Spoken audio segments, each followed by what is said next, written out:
We're using lobster and bacon. As you can see the ingredients here, we're gonna put that lobster in some boiling water. We're gonna be chopping the green onions. We want it nice and tasty. We have a scallion today. We won't be using a regular onion. This has a little bit less potent like an onion, but it's in the onion family. But we're gonna use a scallion today. You can use a mayo of your choice.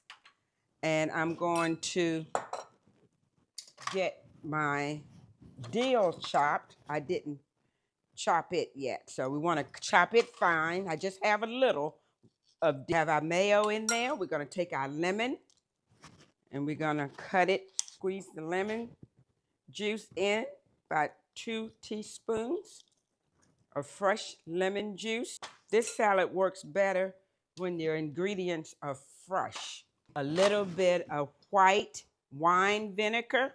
Put in our scallions.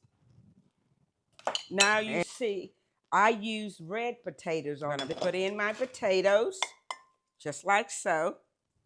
I'm only gonna put a little bit of the salad dressing in, and I'm gonna toss and see if I need to add a little bit more. And the reason I use dill and lemon juice, because it just goes well with lobster, any fish dish. I'm gonna sprinkle in my dill.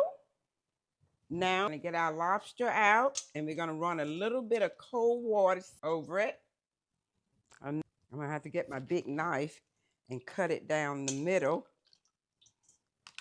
Oh, there we go. Just buy enough that suits your fancy. So we're gonna put the lobster in the salad. And remember, when you're making this salad, to let it chill for about 30 minutes. An hour would be even better before you serve it, so everything marries together. And I was just wondering, what else could we do with potatoes besides just making a traditional potato salad? So I said, well, we have mac and lobster, mac and cheese with lobster, so let's try it with potatoes.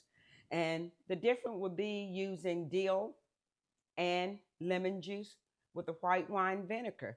And that would give it a little bit of kick. Our lobster dill potato salad. So try it at home. Subscribe to my channel. And remember, I'm Eva, and this is Eva's Kitchen.